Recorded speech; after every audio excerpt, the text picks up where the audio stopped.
Good evening, everyone.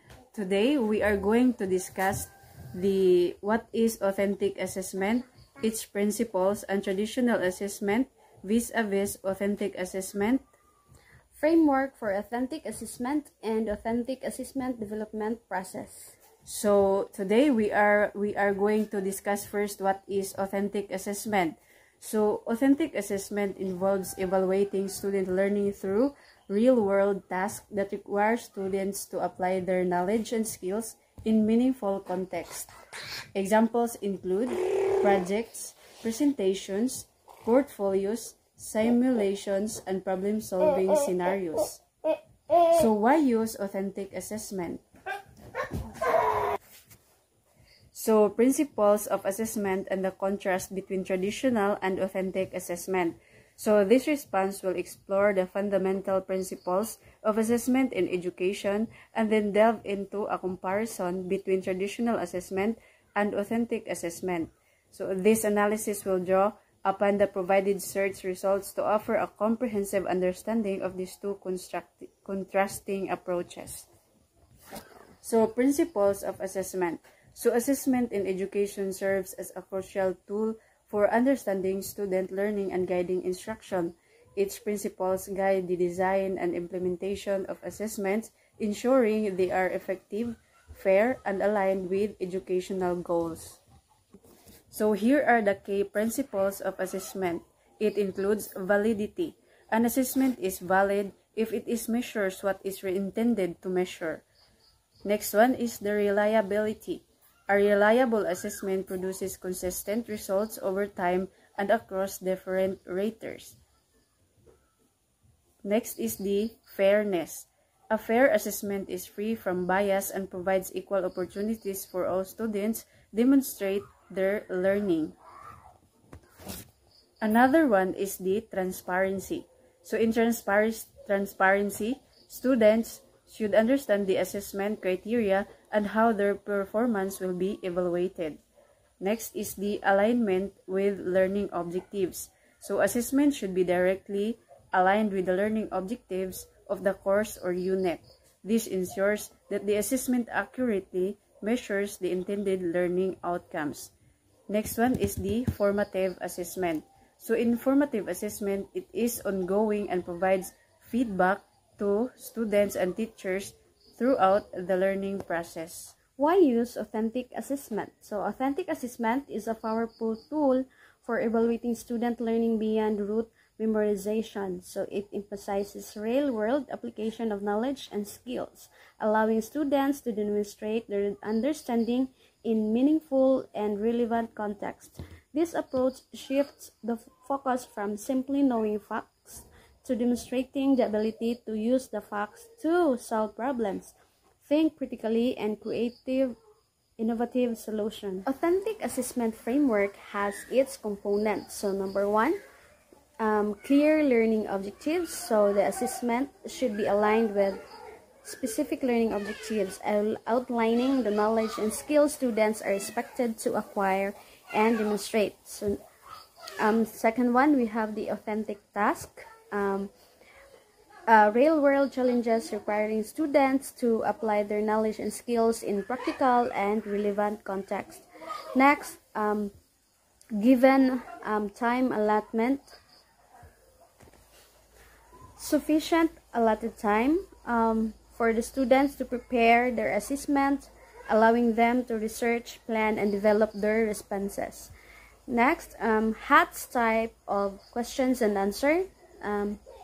Encourage the students to use their critical thinking skills, to be creative in problem solving and the development of unique solutions. So last, we have the consistent of performance assessment. So evaluate student performance over time, allowing educators to monitor progress, provide feedback, and identify areas for growth.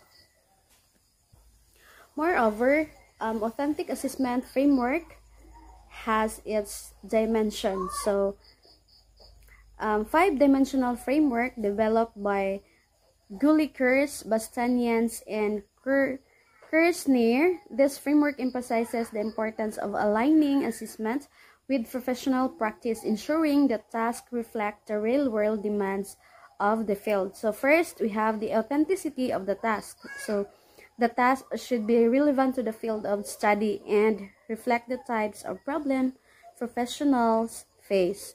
Second, authenticity of the context. Assessment should be situated in the realistic and meaningful context.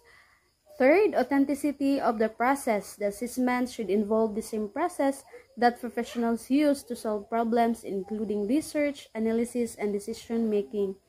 Authenticity of the product. So, the product that is similar to what would produce, such as report, presentation, or design. Authenticity of feedback. Students should receive feedback that is similar to feedback professionals receive, including constructive criticism, suggestions for improvement, and recognition of strengths and weaknesses.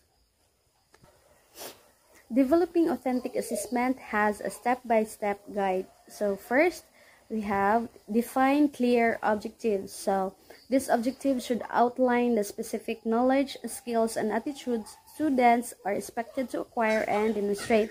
So these are the things to be considered in defining a clear objective. First, the specificity and not generalized. Measurability.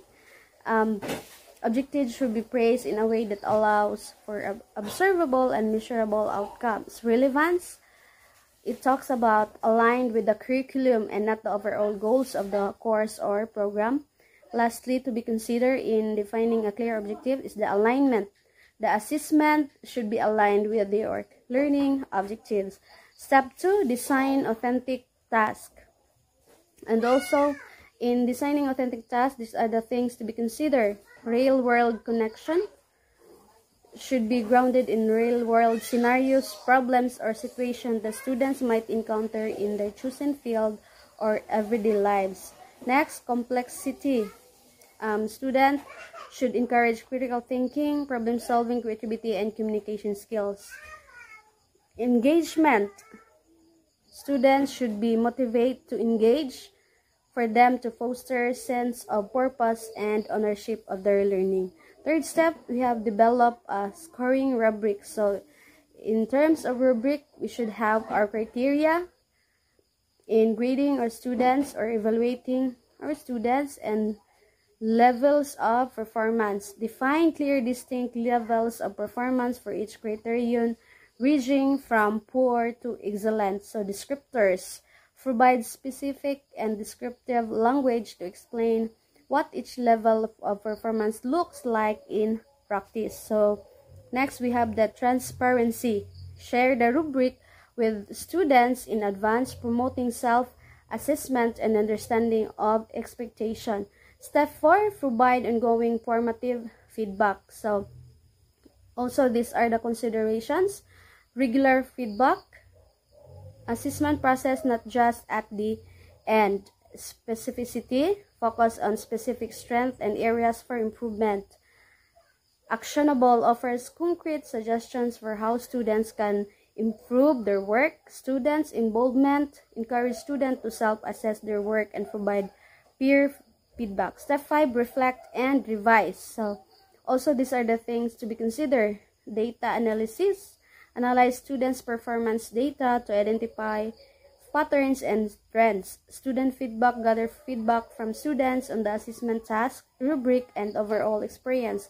Collaboration. Discuss assessment practices with colleagues and share best practices. Continuous improvement. Use the insights and gain from reflection and revision to refine future assessment. So, therefore, developing assessment requires careful planning, thoughtful design, and a commitment to providing meaningful feedback. By following the steps outlined above, educators can create assessments that are engaging, relevant, and truly measure students' ability to apply their learning in meaningful ways. This approach fosters deeper learning, promotes critical thinking, and prepares students for success in their chosen fields. That would be all. Goodbye and thank you.